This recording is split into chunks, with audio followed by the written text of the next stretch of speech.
là, dans les décennies qui viennent. Nos jeunes, ils sont déjà pétris d'informatique. Moi, mes enfants, ils se baladent sur Facebook. Au début, je ne comprenais pas le livre des fesses, mais tu parles de quoi? Et puis, non, c'est de la face. Et après, et ainsi de suite. Ils sont dedans. Ils parlent avec des êtres virtuels. Aujourd'hui, on peut vivre sans jamais rencontrer un humain en vrai. On peut se faire livrer ses courses. On peut vivre par téléphone. On peut avoir des amis qu'on n'a jamais vus. On peut se faire le monde qu'on veut. On est dans un délire total de soi et d'être impudique. C'est un monde d'une impudeur incroyable, d'une violence incroyable, d'une vulgarité. Une femme qui rit à gorge déployée devant son téléphone. Jamais on aurait osé comme ça. Il y avait quand même une culture. Les femmes, c'était quand même quelque chose de précieux, de délicat. C'était pas des êtres qui hurlent comme ça, c'était des êtres qui étaient délicats. Et maintenant, on est dans un espèce de monde de vulgarité, d'irrespect, où, en réalité, les hommes ne vont plus avoir d'âme. Vous entendez? Est-ce que vous entendez ce que je vous dis? Ils vont plus avoir d'âme. Et leur âme sera l'électronique, réellement. Et c'est ça qui va animer toute la vie, qui sera même le fondement même de la vie. Les fichiers, l'informatique, et puis ça va prendre des proportions, parce que je vous dis qu'on va nous greffer des œils, des choses électroniques, qu'on va avoir même une intelligence électronique, qu'on va même plus avoir de pensée, que ce sera une pensée électronique, qu'on va mettre dans le cerveau des choses qui feront qu'on pourra déclencher des appareils par nos ondes cérébrales. Vous allez voir l'avenir, ça va être extraordinaire, mais il n'y aura plus d'âme. Et en fin de compte, ce ne sera pas nous qui contrôlerons ce monde, mais ce sera ce monde qui nous contrôlera. Et vous savez quoi? On en sera inconscient. C'est quand même la chose la pire qui existe. C'est d'être inconscient. Parce que quand tu es inconscient, tu ne sais même pas qu'il y a autre chose. Parce que ce qui est terrible, c'est de ne même pas savoir ce que tu as perdu. C'est ça vraiment de l'avoir perdu. D'accord? Et voilà que depuis des milliers d'années, là, à notre époque, Dieu, car je dis que c'est Dieu, ça ne peut pas être moi, restaure les temples égyptiens. Non, c'est pas ça. Olivier, tu rentreras dans le temple et tu m'invoqueras, personne d'autre, c'est Pharaon. Personne d'autre ne parlera dans le temple. Et au bout de 7 ans, c'est Olivier, tu me formeras un corps. Tu me formeras un corps. Moi, former un corps à Dieu? Comment je fais pour te former un corps? Tu sais le faire, Olivier. Tu sais le faire. Fais ce que tu sais faire. Comment je fais? Tu parles. Et tu m'invoqueras comme tu sais le faire. Lisez la Bible, Pharaon, Moïse, devant l'Éternel. Tu vas aller devant Pharaon. Mais comment moi je vais aller devant Pharaon? Non, mais tu t'es trompé de bonhomme. Non, mais c'est ça qu'il lui dit. Hein.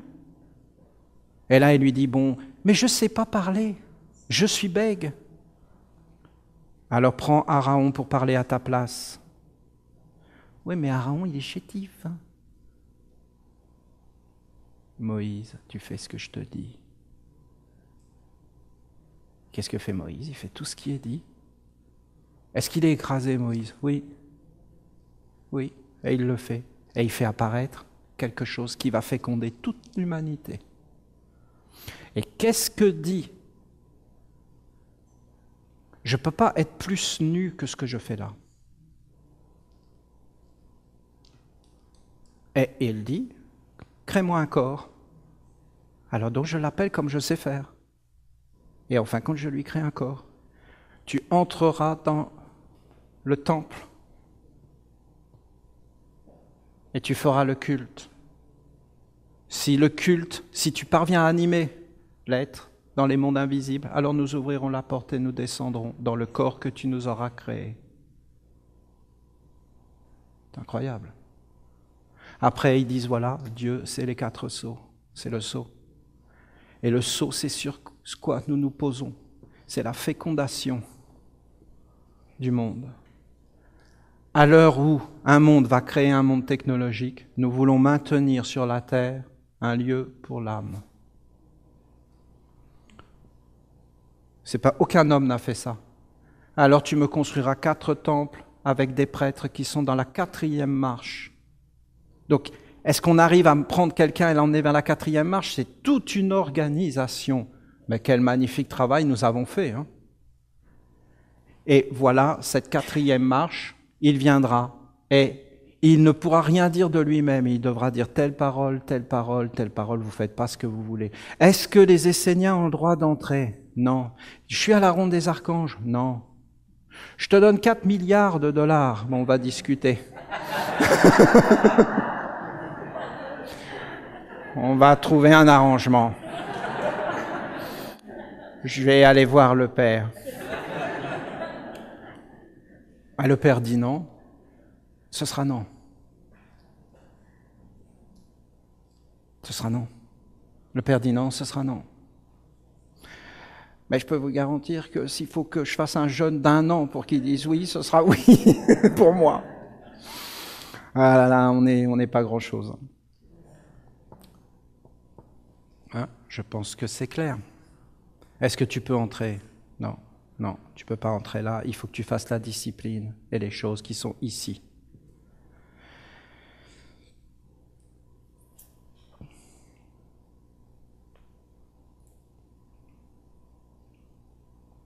Olivier, je travaille dans le monde, parce que ici c'est village essénien.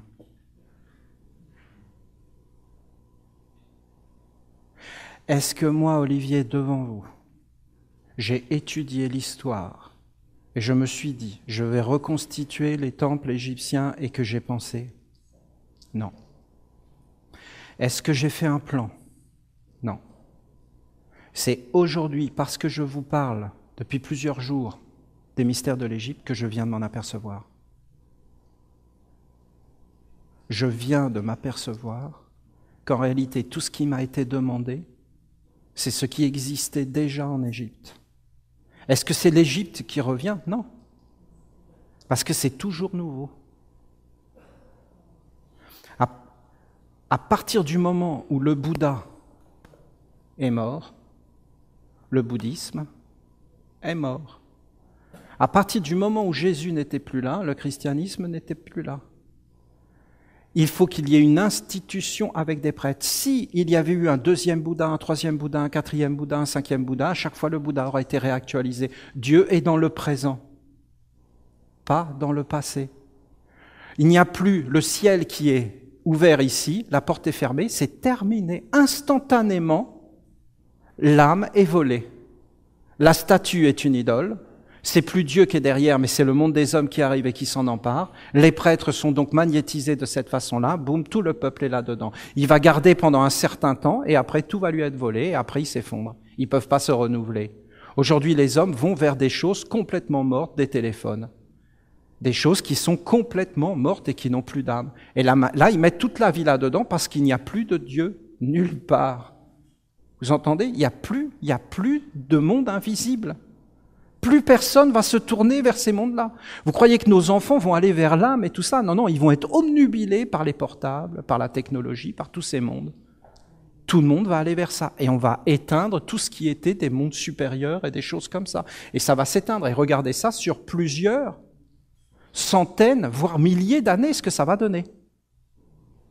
Oui, mais Dieu va faire autrement. Ben, il est en train de le faire. Mais est-ce que tu le vois?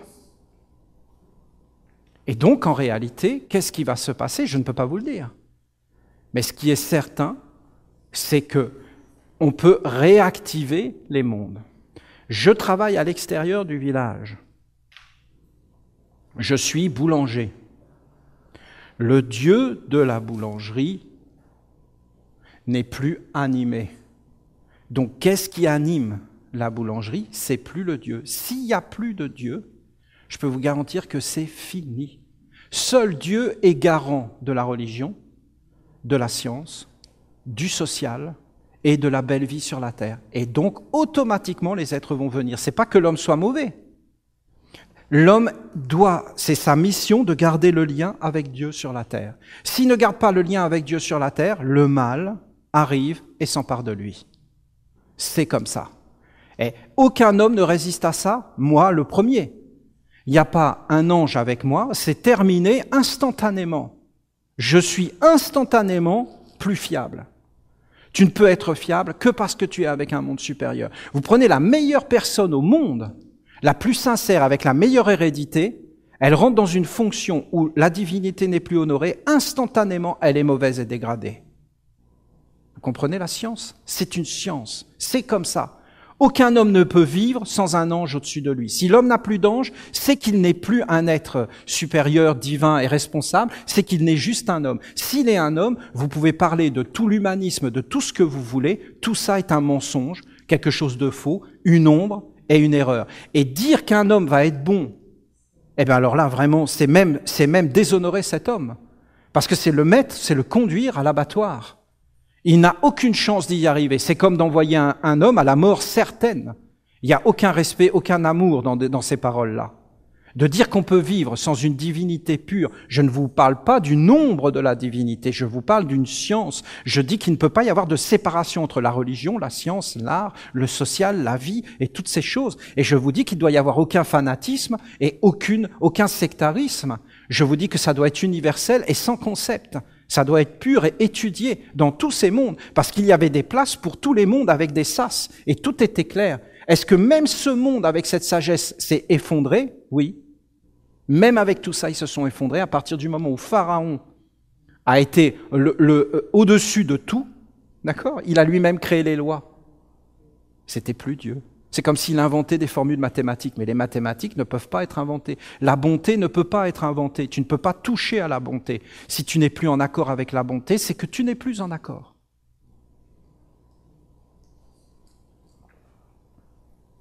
Olivier, je suis là.